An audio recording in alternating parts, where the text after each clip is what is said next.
Okay, good morning, everybody. Thank you for coming today. So our panelists attended a convention in Dallas, the Tom Ferry convention, and I've asked them to share their thoughts with us. And in addition to that, they shared all the different slides that they were presented with.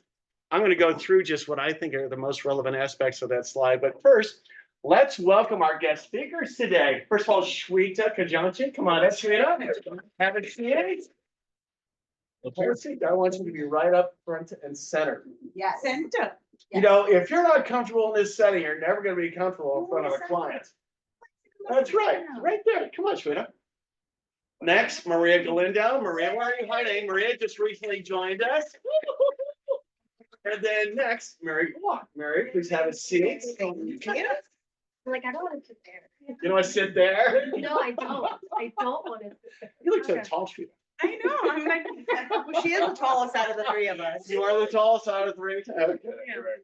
So let me just go through what I think some of the highlights of the presentation consist of, and then I want to actually ask some questions. And more importantly, I'd rather have you ask some questions to see what they actually got out of the presentation there. And how many days were you there? Three? Three? Oh, no, actually, 3 days for the summit. 3 days. And how many days did you actually attend the convention as opposed to going out at nighttime? 3 days we 3 days every night. This wasn't all just work, as a matter of fact. all work So, and no play. yeah, key strategies. And this is kind of repeated over and over throughout the entire presentation, it seems like to me. Time management, block mornings to maintain communication with both past and present clients, create goal boards, include sales, listings, and closed property goals, as well as yearly goals. So you'll see Maria, actually, she's sitting over there. She has a goal board. You'll see Jane and Sarah do, Joyce Lynn. Holden, I don't know if you do or don't, but Holden has his plans laid out on a daily basis. Shweta also has a goal board now, right? Is that correct, Shweta? Yep. Okay, great. And then the question is, why are you doing this?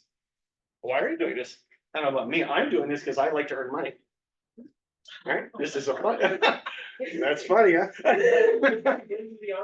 Yeah, that's truthful about me. So you need to understand why you're doing this also. It may be fun, but also there's a purpose behind this whole thing. And then from only buyers to listing dominant, change your mindset. You are your own biggest fan and your worst enemy. Agents stop themselves from making calls either because they are afraid to feel they need to over prepare or don't want to. So which is it? Are you always feeling you have to prepare over and over, or you just don't want to do it? Become proactive. A buyer's agent is reactive. A listing agent is proactive. A listing agent is always farming in advance to generate business, aren't they? Becoming proactive involves, in this case, role playing every day, making calls every day, and tripling your calling. Mastering lead sources. You don't have to buy leads to be a listing agent. The recommendations are call arounds, expired listings, it still works, retargeting database, listing launch if you have a listing, and then a multiplier effect. If you spend $2, can you earn $10? That's exactly what we're talking about. And then top listing agent strategy, video, email with key information, know your clients, ask what is most important, and follow up.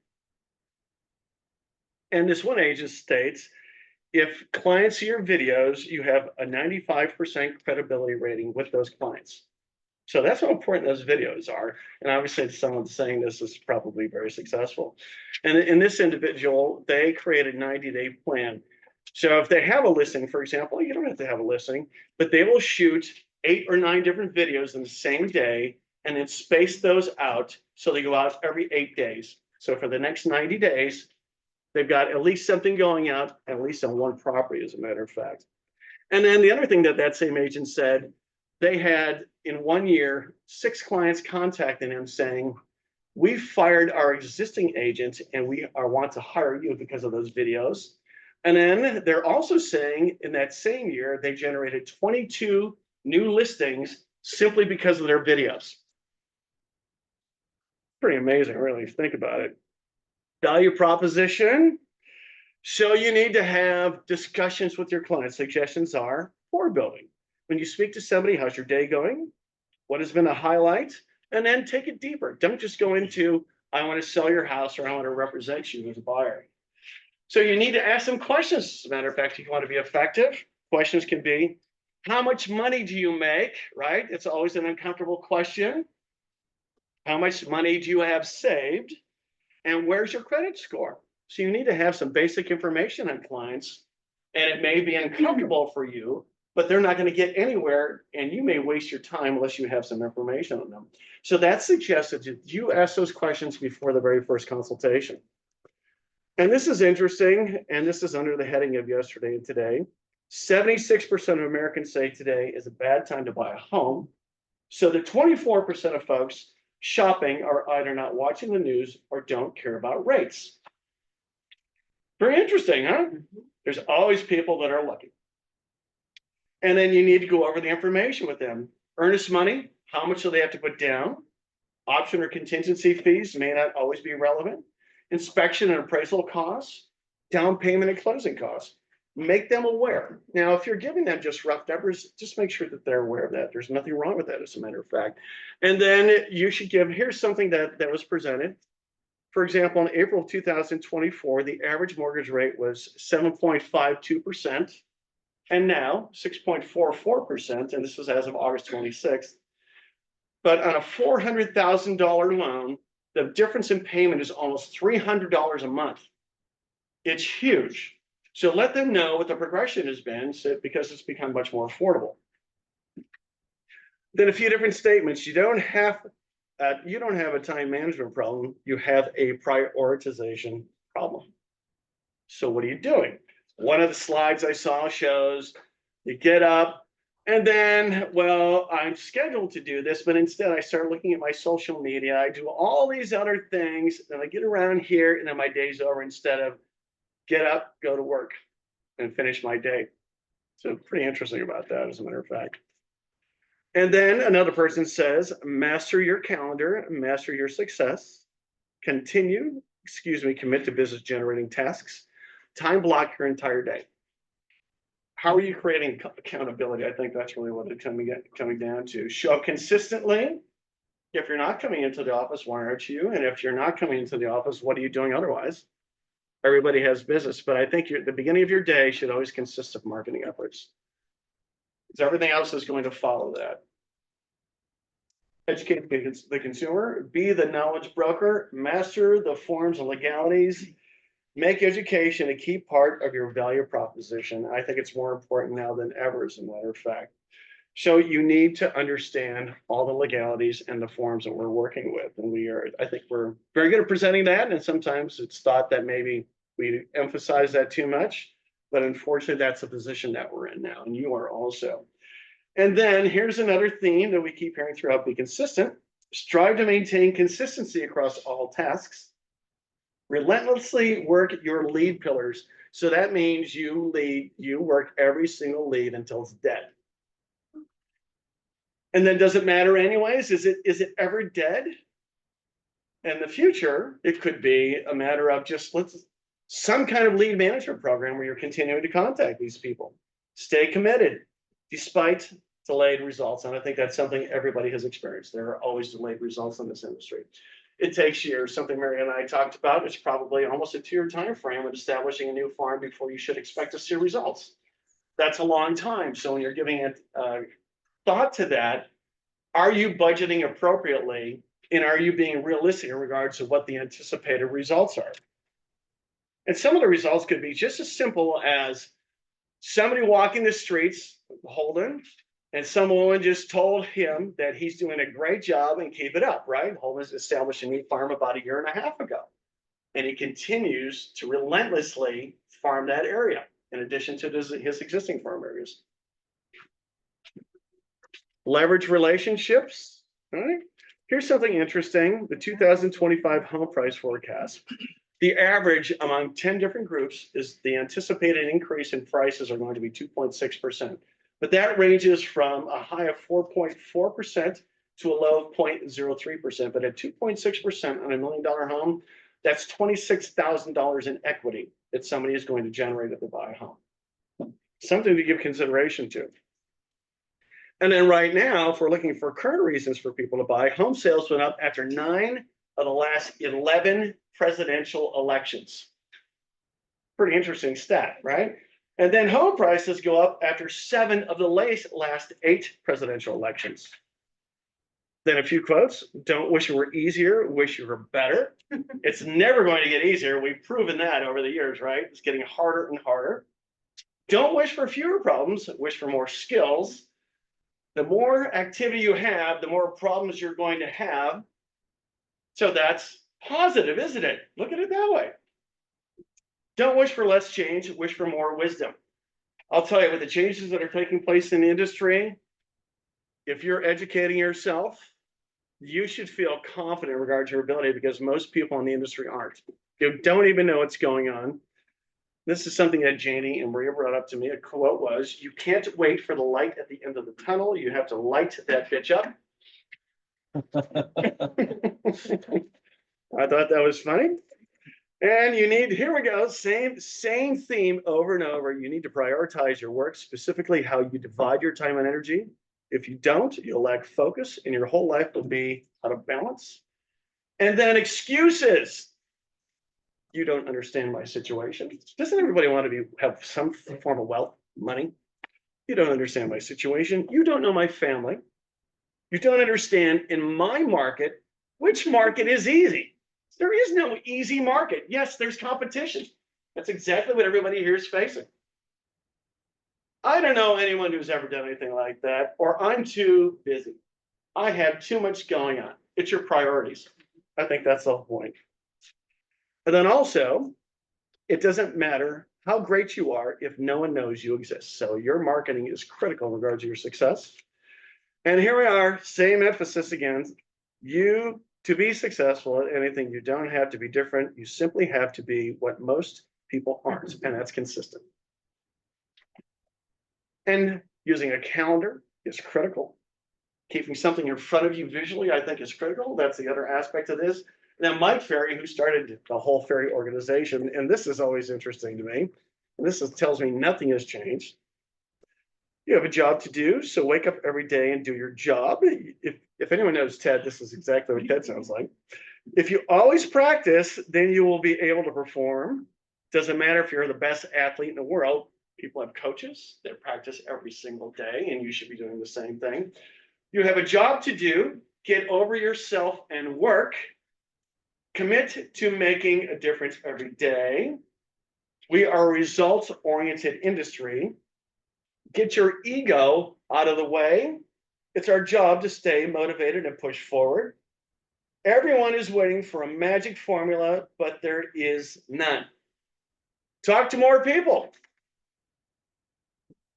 So with that said, I would ask that each one of you tell us, what did you get, or what benefit did you get out of this presentation you went to? Because they spent a lot of money going to Dallas, being there, hotel rooms, attending the convention. Shweta, for example, came back on a Friday, flew back, and was out knocking on doors that same day. I would have been exhausted from a long day like that, especially flying back. So Shweta, let's start with you. A few things, there are a lot of things, interesting things they spoke about, and you cannot possibly implement everything, but a few things that I found really important and I've started implementing is just as time blocking on my calendar, and maybe doing 3 or 4 sources of lead generation, which I'm going to do every day, at least 5 days a week, and then do it consistently every week. So I hit the same numbers every week. So I chose that I'm going to do home tours. I'm going to be providing CMA to people in my farm. I'm going to be door knocking, and I'm going to be calling people in my CMA and just cleaning up my database, because I've transferred my database from one system to the other, and I need to update the numbers or the addresses. So those 4 key things, and of course, doing 2 videos a week, on putting them on YouTube and Instagram, and at least 6 stories a week is my goal that I need to do every week. And I've divided them into 5 days, so that it's not too much it's not too overwhelming to do, like, say 90 doors a week. I possibly cannot do 90 doors a week in a day.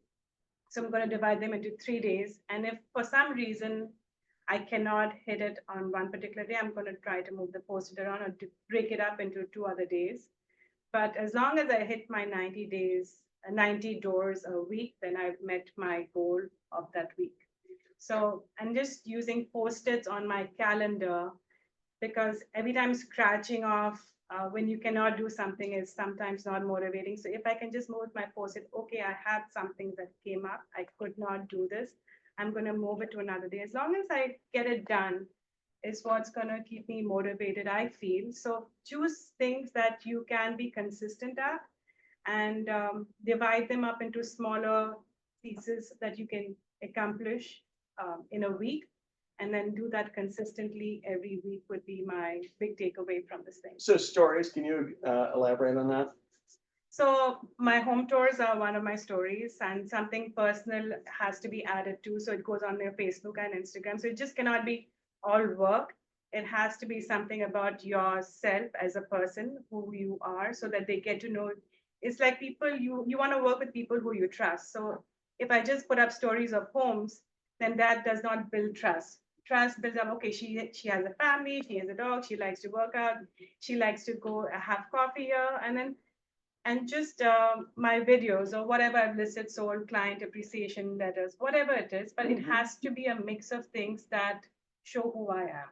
What your day's like. What my day is like and who I am as a person, so that you attract people who you are. Like, you don't want to attract people who you don't want to work with. So stories say a lot about who you are as well. Well, how about you, Maria? What did you come back with? A lot. A lot. My name's Maria. I'm new, but not new to real estate. I've been in the business for 8 years. Started off as a transaction coordinator. Just so you guys know, it's one of those things where it's really difficult to kind of just say, oh, we're just going to do this, right, and be a realtor, because it's not as easy as people think. And every year it gets harder, right? Because and every single transaction you learn from. And so for me, it's every single one, you just kind of go with it, right? And you have to understand who your person is, who is your client, and why you're doing it. So the main thing Richard tapped on is why. Why are you doing it? Is it for the money? Is it to help people? Is it to be a problem solver, right? And so for me, it's the problem solving, and it's the excitement of, okay, how can I help that person get to that next level and hitting every single thing that they need with that education and them understanding why they're moving, what comes next, and not being out in the dark. The social media was a big thing. We actually, Janie and I do a lot of our social media together. We are not consistent, which was the main word that was used the whole damn time. And I was just like, all right, I get it. I understand. It's the consistency of it. But that makes a big difference, because we actually thought about quitting the whole social media thing, because it's honestly, for someone who has like a high, like, okay, I got to do this, all these other things, plus your mom and husband, all this other stuff, cleaning and all that, it becomes overwhelming. So we thought about it, but then we started to get people that said, oh my gosh, I know you, or oh my gosh, I saw your video that showed this, or thanks for your whatever, or it's always a later on kind of thing that you're like, oh, then maybe we should continue to give that education, because even though it's not like an instant right now, you'll get it later, and they'll remember like, oh, Maria and Janie said this, right? So that was huge. So how many children do you have? 5 children. Is there 6 anyone with that has us. an excuse that has children and not working? Yeah. Raise your hand. And I take care of my parents, and I like to have fun. If you look at my social media, I enjoy my life. But my clients become my friends, right? So and mine it's not just one specific, right? It's like I've got the younger ones, but then I also have my 80-year-olds. And so it's just knowing who your person is, who is your buyer, and just helping them, really coming from that genuine, hey, let me help you solve that problem, versus having that we call it commission breath. They can smell it. Okay, I'm just saying. Wasn't there a story you shared with me recently, as a matter of fact, and I don't think you've sold a home for this individual, but there were certain things you were doing or delivering for him. Uh, Yeah, oh there's yes, my guava man. Your glove, man, yeah. So I have this gentleman that I met door knocking. And so we're talking and he's telling me his name. And mind you, I've known him now for the last 4 years. He has not bought a house from me. But every time he has guavas, he will call me and he's like, hey, come pick up some guavas. He's referred people to me. He's done all of that, but he's not ready. And to me, it's like, okay, 4 years, but like he remembers me. And so I know for sure when he's ready, he's going to call me. Right. Why wouldn't he? Yeah. I sold a house to the courier that was. Yeah, coming in that was your off first tax. one. Why don't you tell us that story too, right? It's lawyer's title courier. So a courier, a lot of you may not know because it's not a big service anymore, but title companies would send out messengers. So it's a messenger service for property profiles or different documents. And this was when Maria was running a front desk. She talks to everyone, including the man that brought documents to their office. I'd invite him for donuts. Hey, do you want donuts? Do you need coffee? Like, how are you? Would you like a water? And then I said, if you're ever ready, like I'm getting my license and, if you're ready to buy a home, like, he's like, no, maybe not buy, but I might want to sell mine. And fast forward 2 years later, he sold his house and bought another house. We still talk and it's just, staying connected. Lead generation, I know that's a word that we hate as realtors. Oh gosh, we have to get on the phone, or oh gosh, we have to make all these phone calls. For me, it's different because for me, lead generation is also, oh, go like their post, go say congratulations for the baby, go, just say hi on social media. If you see them, like they went on vacation or wherever they go, you just like or you comment on their like post. Very simple stuff, very genuine. So how do you schedule your day? I actually have a calendar. It's color coordinated, and it's on my phone. And so yesterday, actually, I sat here because I also volunteer at church. And so I sat here. Of course you do. He teaches catechism. I teach catechism for teens. And I put that in my calendar. I had to put it in so that I know what day I'm not available because I'm doing that. So yeah. Shweta, how do you schedule your day? I have a lot of time on my hand right now, so. So I try to start working from 9:30 onwards, and I try to do door knocks at different times. So this door knock is something that goes on my calendar. Then I get onto my calls because no one wants to be on the phone at 9:30 in the morning. They are setting up in the office and things. So you want to do your calls later, around 11 or so, when they're kind of done with their morning task. And then you just look at your calendar and say, okay, what all can I do today on my to-do list? As long as everything gets done by 4, because then you have your evening free if your clients want to see homes or something, because normally that's the time they want to see homes, is after 4. So from 9:30 to 4, it's basically any lead generation activities that you can do. And I think that was one of the things that they said, right? It's like, treat this like your business. Yeah. And you've got your hours that you work your business. It is. How about you, Mary? What did you get out of the Got a lot. convention? A I lot, got a huh? lot. So my perspective is obviously, or what really came into my mind for me is a little different than the agents that were there. For me, when I go to these events, it's to kind of see what the trends are, who's doing what, and what are the top things that are still tried and true. So I wrote down some notes of things that I wanted to absolutely share with you guys.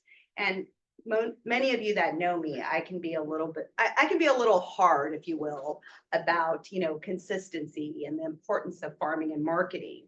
But just to share this very interesting stat, especially in today's market, and I see it myself with my book of business and the agents that I work with, But statistics show that the top 3%, the top 3 most successful agents in the United States they look to market their listings to their sellers, not their buyers. That is something that I come across so often in every market, but most of us, when we get a listing, we are so hyper focused on getting that baby into escrow and moving right along. Instead of looking at it, when you look at some of these agents that are at the top of their game, they are looking at that as a listing multiplier. So with one listing, you should be able to multiply that into a few buyers and at least one more listing. Instead of trying to figure out, okay, let me just be really, really, task oriented on this one listing. And when we do that, we become very transactional.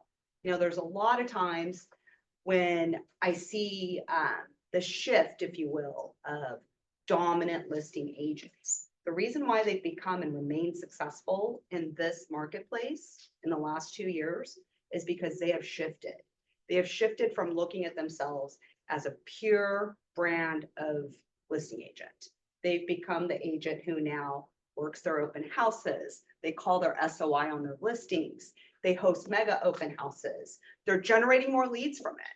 So that was like one big thing that just kind of all came together for me, listening to some of these big agents from throughout the country. That seemed to be a common thread. It wasn't just move on to the next, move on to the next. They took that and multiplied it into many transactions.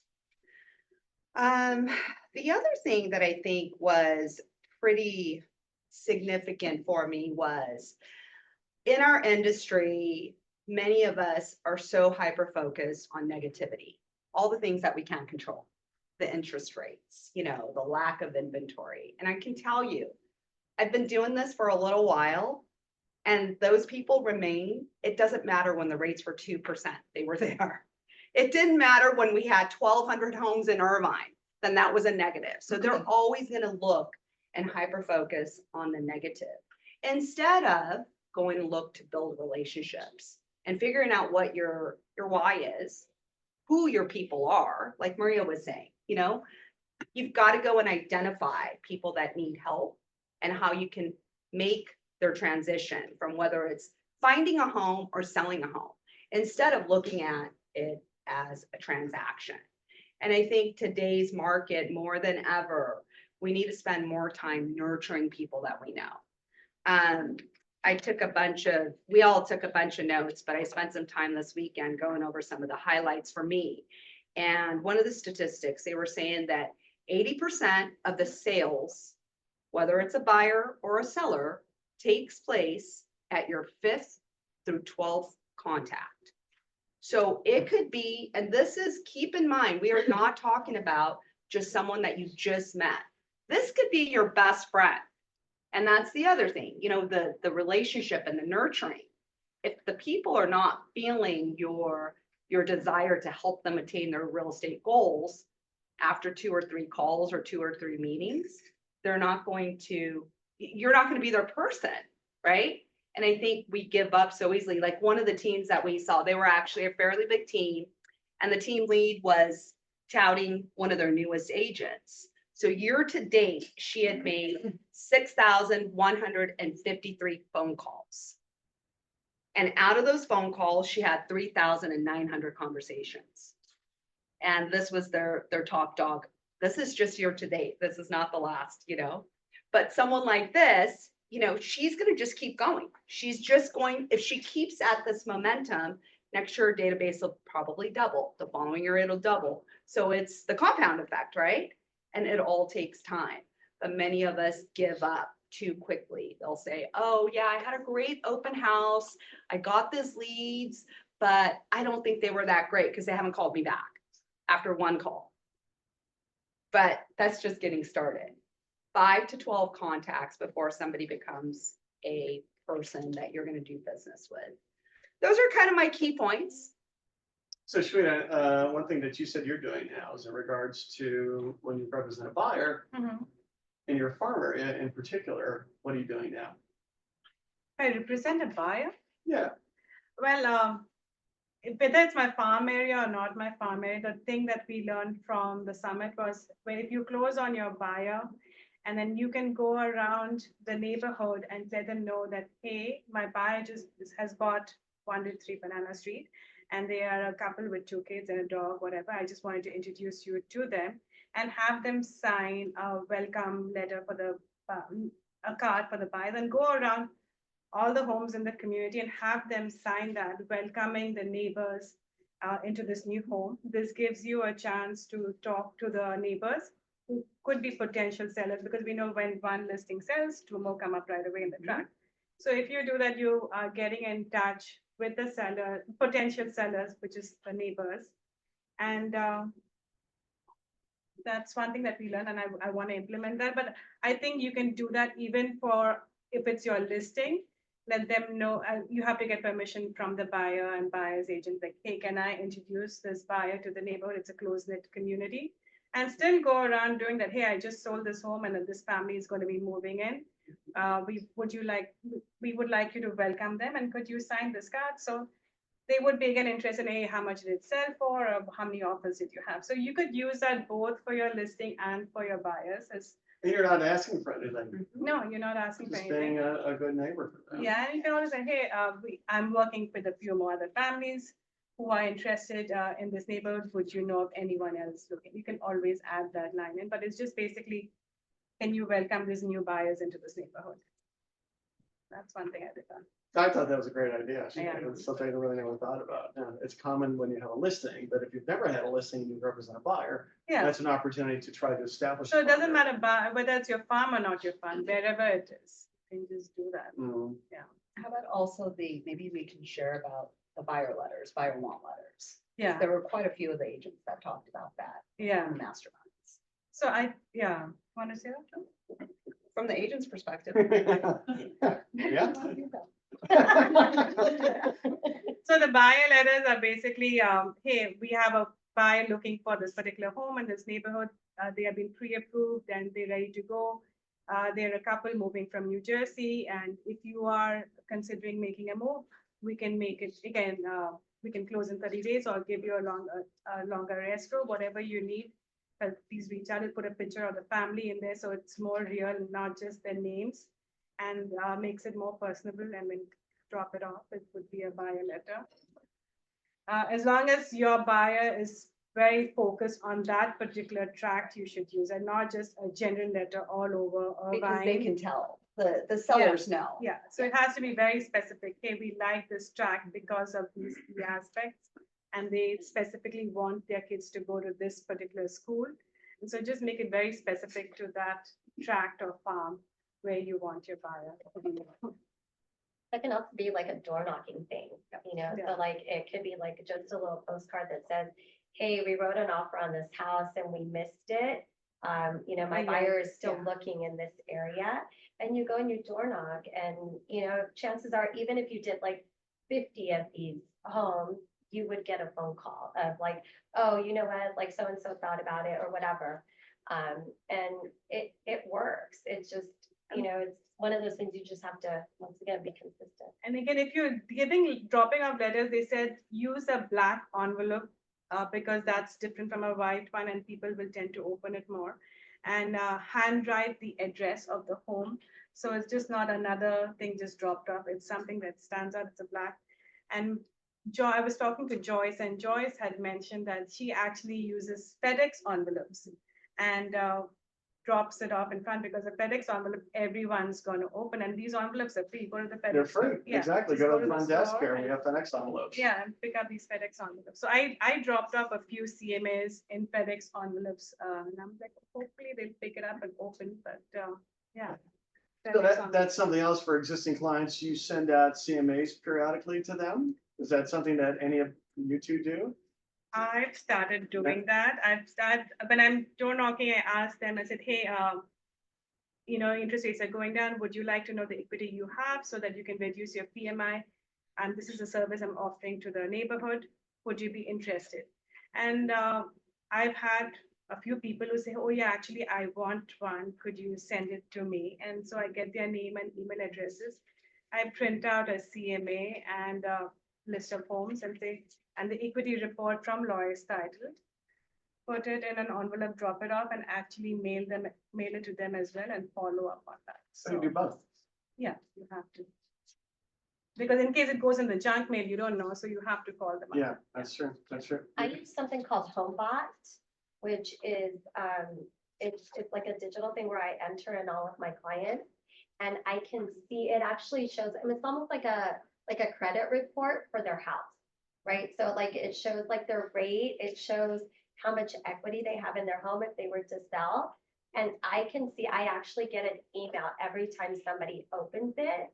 And then that's my cue to call that person and kind of say, hey, you know, I saw that you were looking at this, or whatever it is, and then just kind of share that value of whatever it is that they're looking for in their home bot. Because you know that they're looking at their equity, how much their home would sell for, and what the rate is. And even if the HomeBot estimate is wrong, right? Yeah. Because they're just taking data from around, it could be like a solo thing.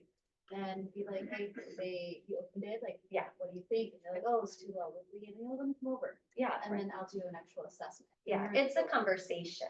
Yeah, it could be wrong, right, whatever it is, but it's just an open door to talk. Oh, I like that. So, I can also add one more stuff. oh, please go ahead. It's about pop buys. Mary has been helping me with it. If you take a list of all your past buys and sellers and drop off a small gift to them, maybe 3 or 4 times a year, it doesn't need to be too expensive, but something that you drop off and let them know, hey, I just dropped off this gift on your door, hope you like it. And by the way, how's family doing? It's just a touch point to your past clients and to let them know throughout the year that you are thinking of them. And if they have any questions, then you are their go-to person. So.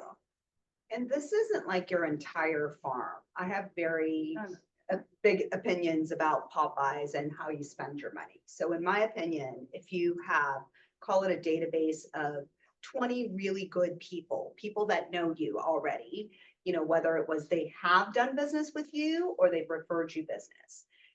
Effectively sending out Popeyes to those 20 people is probably money better spent than sending out notepads to 2,000 people you don't know. And so when Shweta does this, she gives me a budget, we go over the ideas, and she hand delivers them, right? And it's typically not centered around, it's not like, oh, Merry Christmas, because everybody gets a Christmas card, or everybody gets, you know, all moms are wished Happy Mother's Day. So it's more seasonal, like the one that you just did. Yeah. She did a potted plant. And so we created a card that had something to do with like end of spring, beginning of fall, or end of summer, beginning of fall. Like if you need anything, I'm always here, that type of a message. And when people get that, they know it wasn't like just a notepad that you got through EDDM. You know, they know that she was there. Everybody's got a Ring camera. So she went and dropped it off at their door. So it's a lot more effective. So Mary, you work with a lot of listing agents. Beyond geographical farming, what other avenues do they pursue within that geographical farm to be more targeted? I think multiple times a year, they add filters of whether it's people that are long-term owners or people that they presume to be senior citizens that need to downsize. So on top of the geographical farm, they layer in something that's a little more targeted. And sometimes that has to do with events or certain videos that are geared towards them with a particular invitation. So even if it's, let's say that somebody created a video on Proposition 19, they will hit hard on the people that they presume to be 55 and over and say, you know, I'd love to share some information with you, and then get kind of a conversation instead of just sending out the video to all the masses, saying I've created something geared specifically for my clients that are, you know, nearing retirement. I'd love to share it with you. So things like that.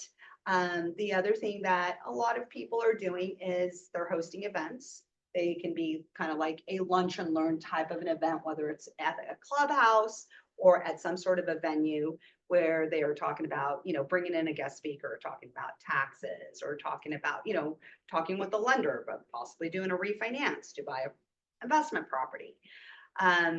Events are a big thing too. When Joyce did it last year, she had about 100 people attend it. Yes, It was, and those were all past clients of hers, isn't there? Correct. correct. And it's, it's a lot of effort, but the reality of it is, guys, everything's a lot of effort, right? I mean, it doesn't matter how you skin the cat, you're gonna have to still skin the cat. So I don't care if you're gonna go door knocking or if you're gonna dial calls, it's all gonna take some sort of a business plan, financial commitment, and consistency. Yeah. And consistency. And that's the thing, like you mentioned, I work with, in my line of work, it's volume. So I have to work with a lot of clients.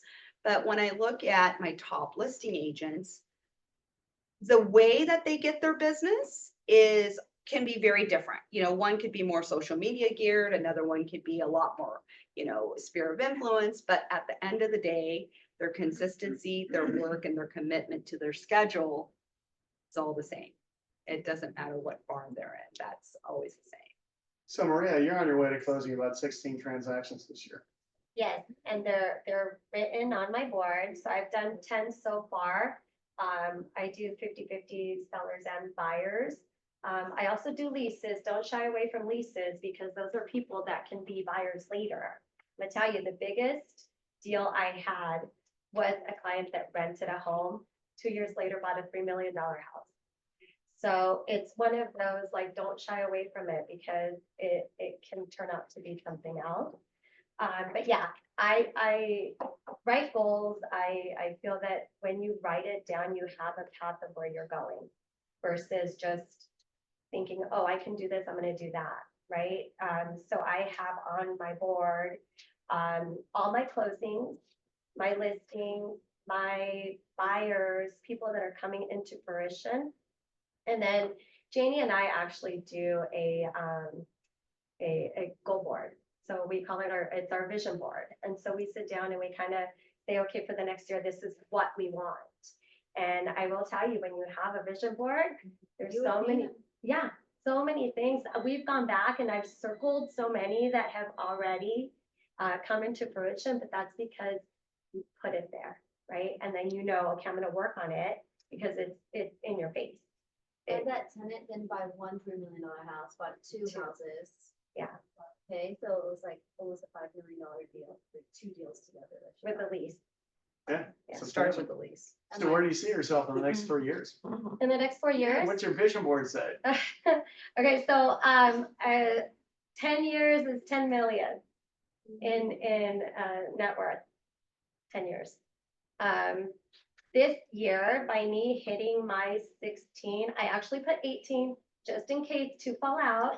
Okay, just in case. It'll be my biggest year. And a lot of people right now, all over social media, it's fear mongering, right? It's, oh, you can't do it. Get out of the business. It's so hard. Oh my gosh, these buyer broker, yada, yada, all this other stuff. I don't listen to that because I don't care how many listings JoJo has, right? Like, I care about mine, and mine is the one that's like the important one, right? And so somebody told me recently, nobody gives 2 shits about you. Okay, and she's sitting in this room, but because for me, I'm in my mind a lot, and so sometimes it's like, oh, I shouldn't do that. Oh, I can't do that. They're gonna see me. They're gonna say this. They're gonna say that. She's like, who cares? Just do it. And that was one of the things here. It says, play big and don't care what others think of what you're doing because it doesn't matter. And that's how you get to your goal.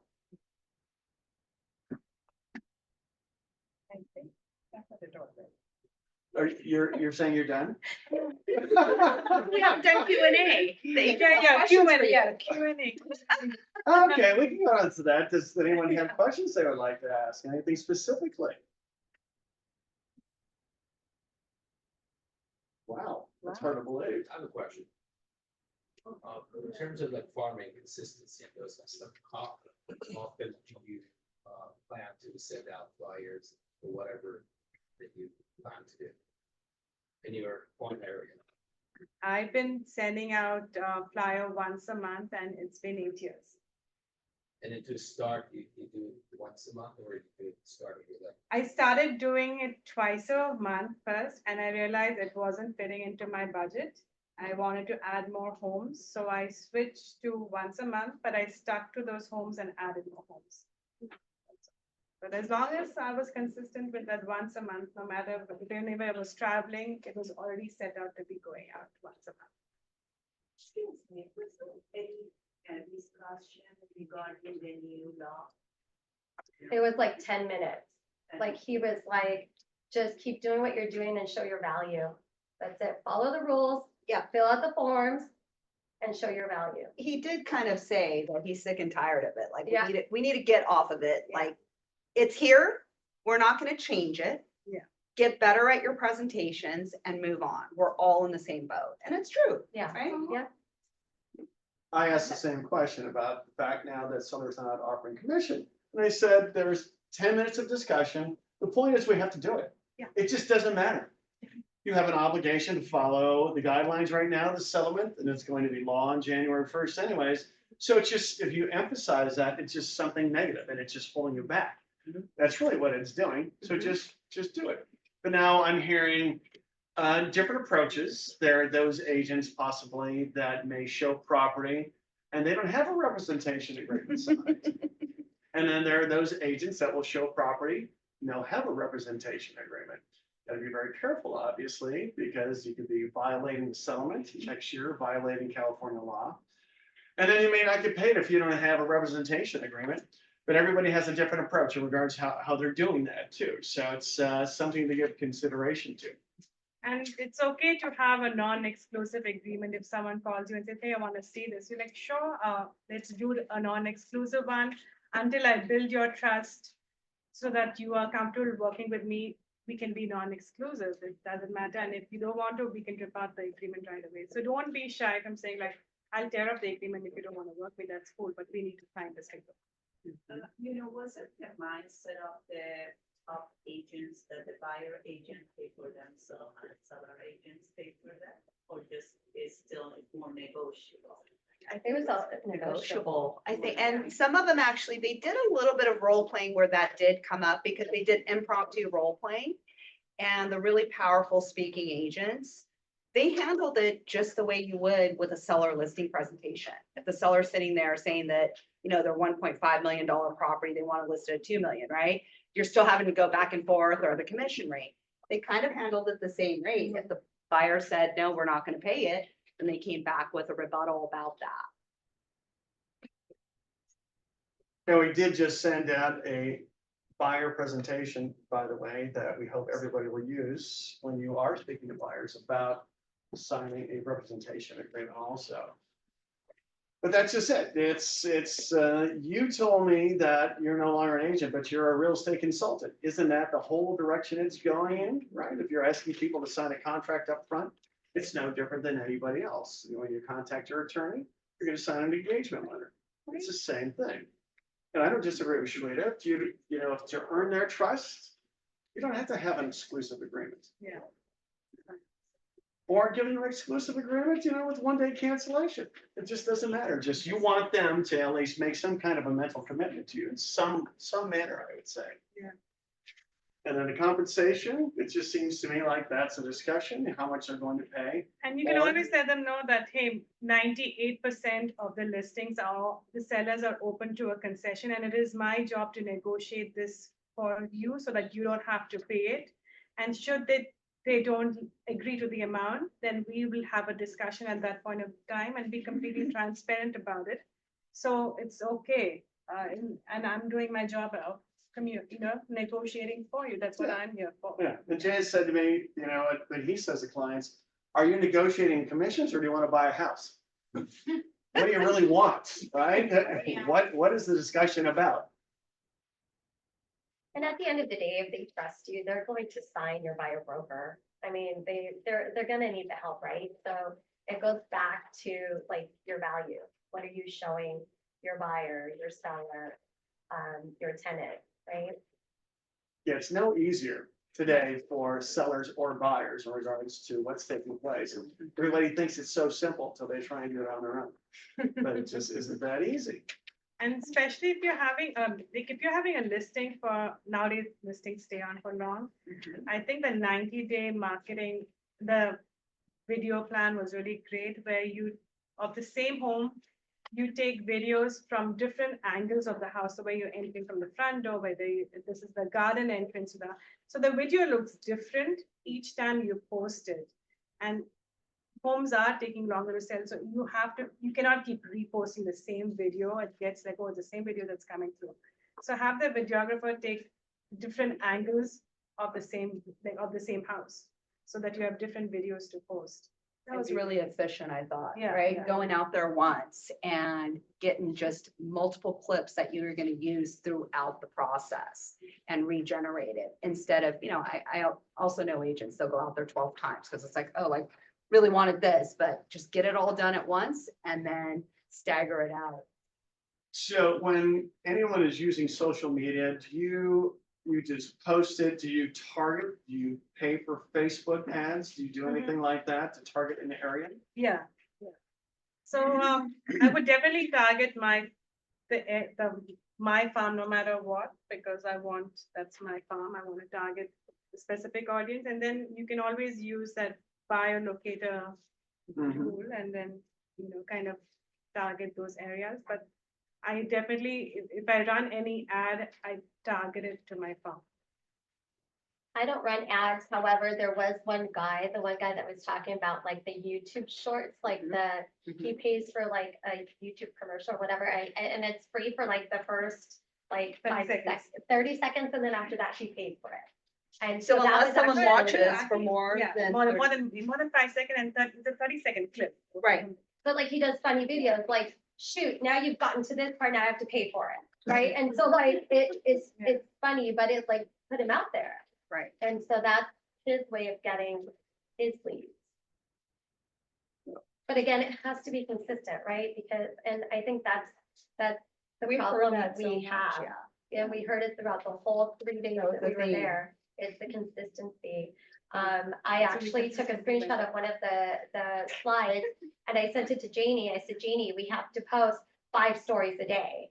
And we're just like, oh, like, how are we gonna do that? Cause we're like, we're busy. You're working, you got your families and whatnot. And I'm like, we have to post 5 stories a day. And she posted 5 pictures of her I had sushi. omakase, so it's like. My mom, I'm like, so they tell me if it goes 5 times, so I did those, and then that day I put in my work stuff, like the RBC and this and that, so people are looking at my food, it was great, Shanka. And then they looked at my work, so then, I'm okay. I'm thinking of like 1 story a day. My goal for like 6 days. I'm like, if I can do that, that's a big achievement for me. So yeah. And now you and Janie also have a photographer, a videographer coming in here tomorrow, right? Yeah, What are you doing? So we're Specifically. actually doing this, like, we haven't told anybody that we moved to Co-op Anchor. So we're doing this like gender reveal kind of thing where like we have this box and we have the Co-op Anchor balloons that I had a friend of mine make for us. And so we're gonna open the box and just let everybody know that we are now with Co-op Anchor. Oh, that's cool. Yeah, That's a so- great idea. So we're gonna do that, and so if you guys are here tomorrow, our videographer is gonna be here at 9 o'clock in the morning, shooting a few videos. What we do actually is like, he's very good, and he'll just take 1 day out of the month, and we bring a change of clothing, and he'll shoot like 6 videos for us, and then he posts it throughout the month.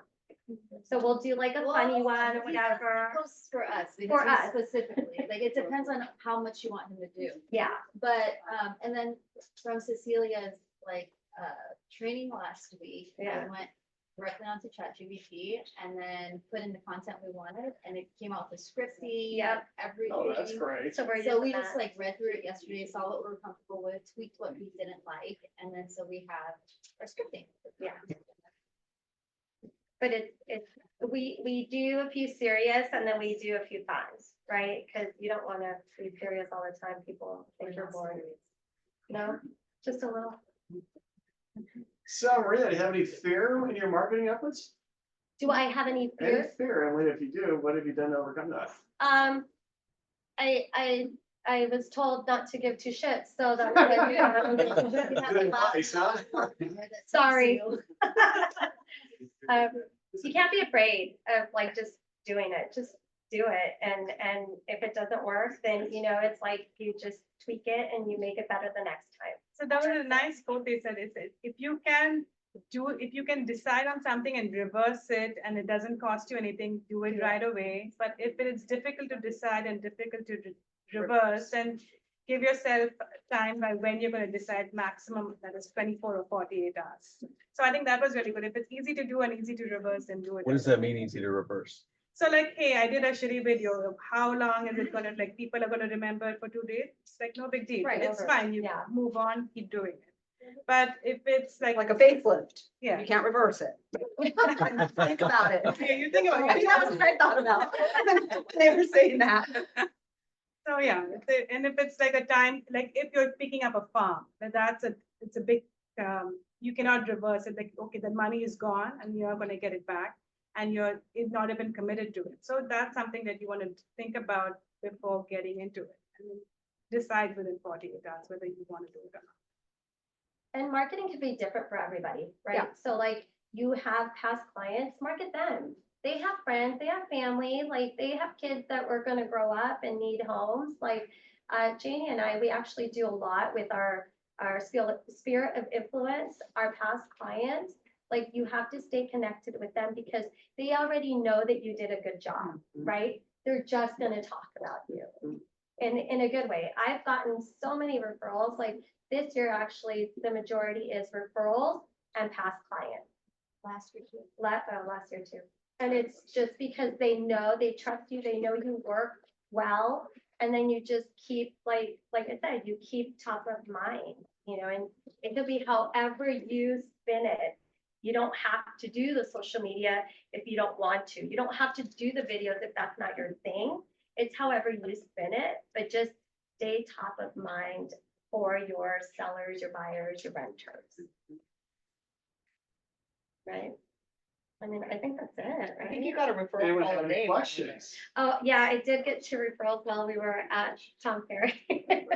And your lenders, guys, like your people, your title reps, your lenders, your insurance people, they will refer you people. Like I was at Tom Ferry, my lender says, hey, I just pre-approved someone. They don't have an agent. I'm gonna send it to you. I made a phone call while we were there on our second day buyer consultation. Took them out this weekend and we wrote an offer already. So it's just, you know, it's just think about those people that you really don't think about, you know, and really like push that. I have 2 ideas that I picked up as a follow-up meeting to the event for the title execs that were there. I thought they were genius ideas. The first one was for those of us that get whether it's an attractive or a popular type of a listing product. So the idea goes something like this. You would hold a broker preview or your mega open house, and you would designate time like an after hour. So if your open house, let's say your broker preview is from 10 to 1, then you would open it up to local real estate agents from call it 1 to 3. You would front the bill to hire a photographer. And you can either do it by invite only, or you put it on the MLS, letting the agents know that you are actually hosting a video event. So in today's market, if you know that some of these homes are going to take a little longer to sell, you're essentially letting other agents create their own videos too, right? So you can use that as something to publicize to your future listing appointments. That this is one of the outside of the way thinking boxes that you create more traction for your listing. So if you know that there are, 20 mega social media influencers in our business, you would make sure that they had an opportunity to come. And they're just short videos. So it'd be like if Maria went to Jay's listing, the videographer would create for her to use a 30-second video that she could basically say, well, today I toured this home in Turtle Rock and, do her spiel. So I thought that was really, really good. The other one is she's a big Tom Ferry coaching student and she's here in Orange County. And I thought it was brilliant. I saw the video And I think she's gonna go far with it, but I think any of us can replicate it. So she's with a big brand too. She has people that she works with in other states, referral business. So essentially, she does an interview with them. Pick a hot state, whether it's, you know that Californians are going to Texas or going to Idaho or going to Tennessee. So she does an interview with this agent, and the agent is not touting himself. It would be Mary Gwak, Full Banker, Irvine, California, but I work with Carlos Rodriguez out of Idaho. And Carlos, tell me a little bit about what attracts Californians to Idaho. And it's just a little video clip, but it's basically you're using those key highlighted words in both markets. And again, your clients are feeling like, wow, that's really outside the box. So those are my two like big things that we got Yeah, on our back end. Yeah. Okay, well, thank you. Anyone have any questions? No, thank you, ladies. All